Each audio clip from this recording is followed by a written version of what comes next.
जय सिया राम, जय सिया राम। सकहु न दुखित देखी मोहि काऊ, बंधु सदा तब मृदुल स्वभाव।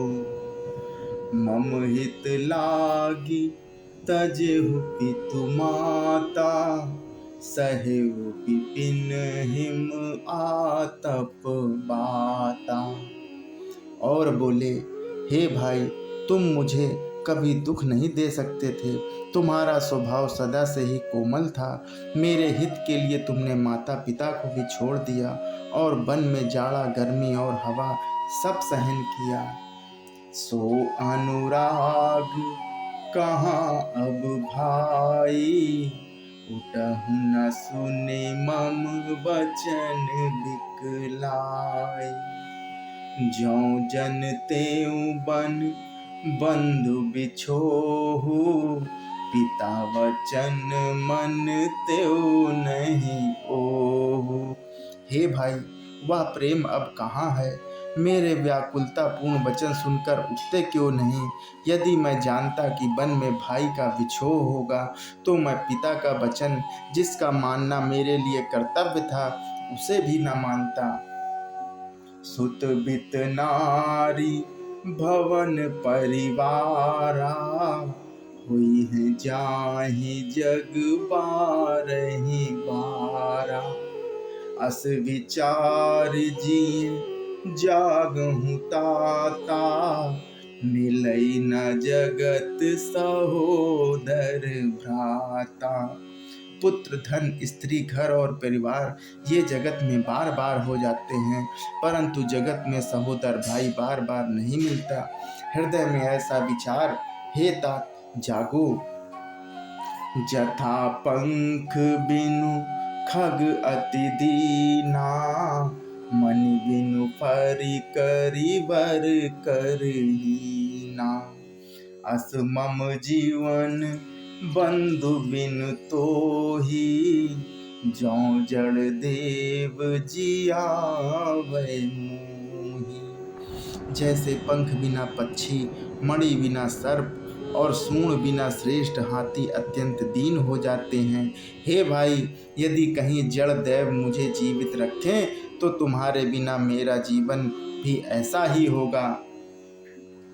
जय हूँ अवध कौन मुँह लाई, नारी हेतु प्रिय भाई गवाई। बरु अपजस सग त्यों जग माही, नारी हानि विशेष क्षति नाही। स्त्री के लिए प्यारे भाई को खोकर मैं कौन सा मुंह लेकर अवध जाऊंगा। मैं जगत में बदनामी भले ही सह लेता कि राम में कुछ भी वीरता नहीं है जो स्त्री को खो बैठे। स्त्री की हानि से इस हानि को देखते कोई विशेष क्षति नहीं थी। अब अपलोक शोक सुत तोरा, सही है निठुर कठोर उर मोरा। निज जननी के एक कुमारा, तात तासु तुम प्राण आधारा। अब तो हे तात, हे पुत्र, मेरा निष्ठुर और कठोर हृदय यह अपयश और तुम्हारा शोक दोनों ही सहन करेगा। हे तात, तुम अपनी माता के एक ही पुत्र हो, उसके प्राणधार हो।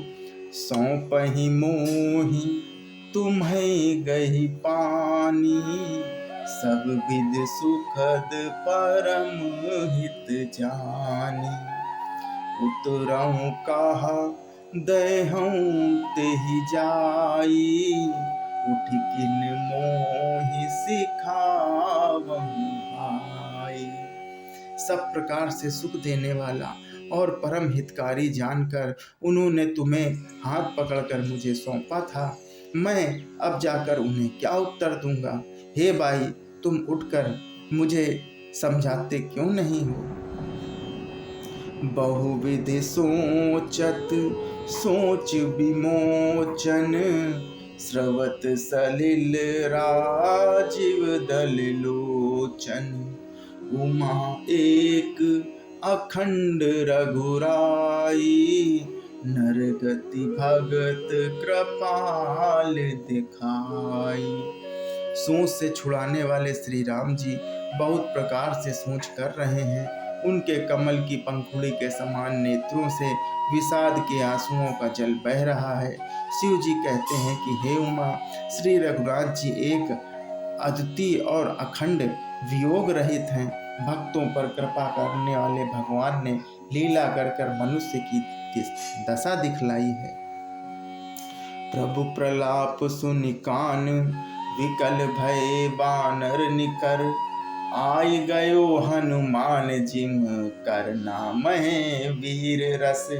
प्रभु के लीला किए गए प्रलाप को कानों से सुनकर वानरों के समूह व्याकुल हो गए। इतने में ही हनुमान जी आ गए और करुण रस के प्रसंग में वीर रस का प्रसंग आ गया हो।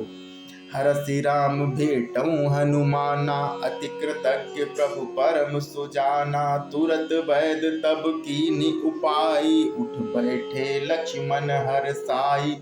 श्री राम जी हर्षित होकर हनुमान जी से गले लगकर मिले। प्रभु परम सुजान, चतुर और अत्यंत ही कृतज्ञ है। तब वैद्य सुसेन ने तुरंत उपाय किया, जिससे लक्ष्मण जी हर्षित होकर उठ बैठे। हृदय लाई प्रभु भेटऊ भ्राता, हर से सकल भालु कब ब्राता, कपि पुनि वैद तहाँ पहुँचावा, जही विधि तबहि ताई लई आवा। प्रभु भाई को हृदय से लगाकर मिले। भालू और वानरों के समूह सब हर्षित हो गए। फिर हनुमान जी ने वैद्य को उसी प्रकार वहां पहुंचा दिया जिस प्रकार से वे उसे पहले लेकर आए थे। जय श्री राम, जय श्री राम।